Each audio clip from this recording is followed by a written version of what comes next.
بسم الله الرحمن الرحيم اللهم صل على محمد وآل محمد السلام عليكم ورحمة الله وبركاته. When we're looking at the childhood of Imam Ali alayhi salam, we see something so unique and so beautiful, but something that is unique in the general analysis, the general sense, but almost mirroring the Holy Prophet himself.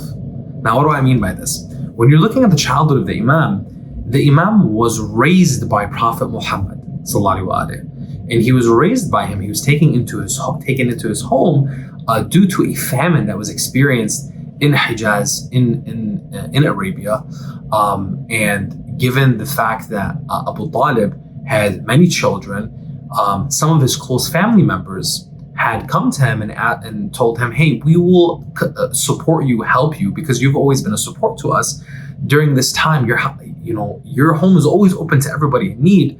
We're going to help you. Let us take care. Let us take some custody essentially and care for some of your sons." So the son that was given to Prophet Muhammad was none other than Imam Ali alayhi salam.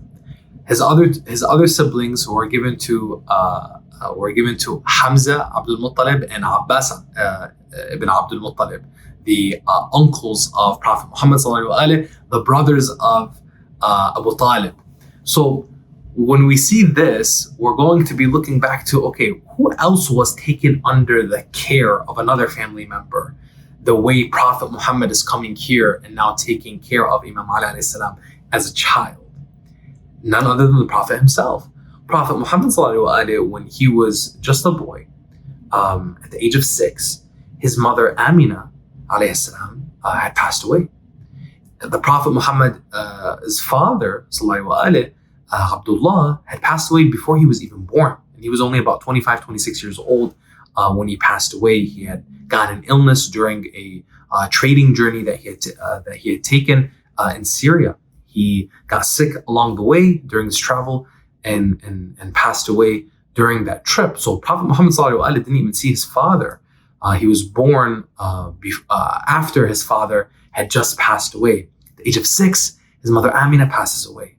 And then he is taken under the care of his grandfather Abdul Muttalib for 2 years. And then at the age of 8, Abdul Muttalib passes away. And then the Prophet ﷺ is taken under the care of Abu Talib. So Abu Talib plays the central role in Prophet Muhammad's life since he's a child, since he's just 8 years old. And this tasking of the responsibility of being this custodian and guardian of the Kaaba, it's so amazing and beautiful to see it that Abdul Muttalib, the grandfather, is tasking Abu Talib to take care of the Kaaba, but he's also tasking him to take care of Prophet Muhammad the Qibla. So think about this, the Qibla, and then the messenger, who is the holder of what? The message. This is the family of Prophet Muhammad Now, when Imam Ali alayhi salam is just a child, who takes care of him during this famine, this really bad famine that hits the community? Prophet Muhammad now comes into this role and takes care of Imam Ali alayhi salam and literally raises him. It's narrated that Imam Ali alayhi salam would say later on in his life that I followed the Prophet like a baby camel.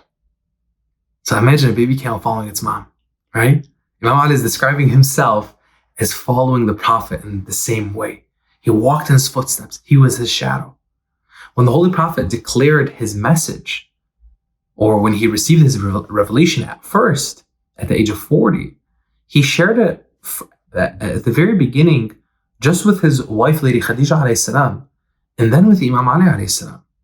And when he had shared it with them, Lady Khadija alayhi salam became the first Muslim, the first person to accept his message, that there is no God but Allah, and that Muhammad sallallahu alaihi wasallam is his messenger. Imam Ali alayhi salam would be the first male, the first man to accept his message. And though he was a young man at that time, he would be the first man to accept the message.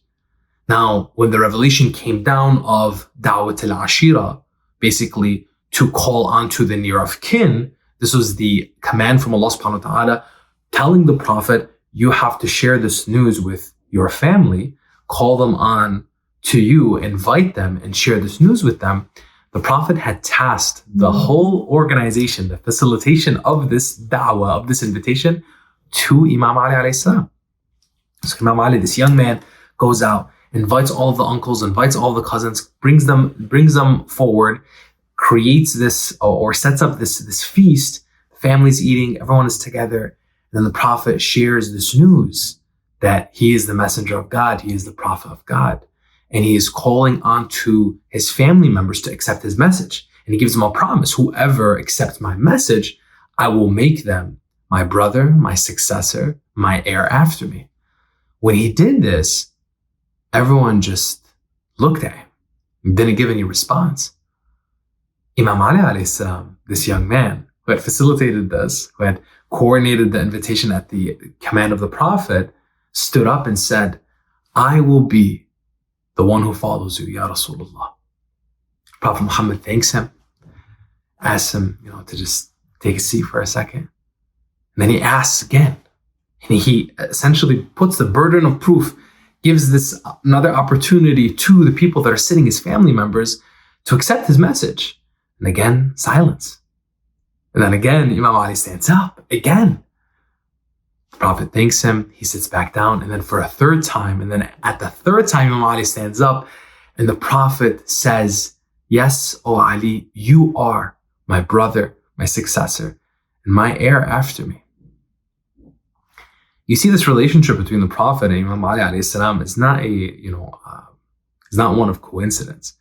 It's one where the Prophet, you're looking at this family that was building him, this prophetic family that was building him, shaping him by the grace of God. Then he is building Imam Ali alayhi salam, shaping him, building into that character and that competence. Look at that, the show of competence where Imam Ali, as a young man who's allegedly only 12 years old at the time, is tasked with this very important responsibility of inviting these elders, coming together, sitting down like a feast, organizing this all together. The competence is there. The character is definitely there, showing up for the Prophet, fulfilling his needs, fulfilling his tasks, and then responding to him time and time and time again. The character and the competence continues as we look at the life and legacy of Imam Ali alayhi salam.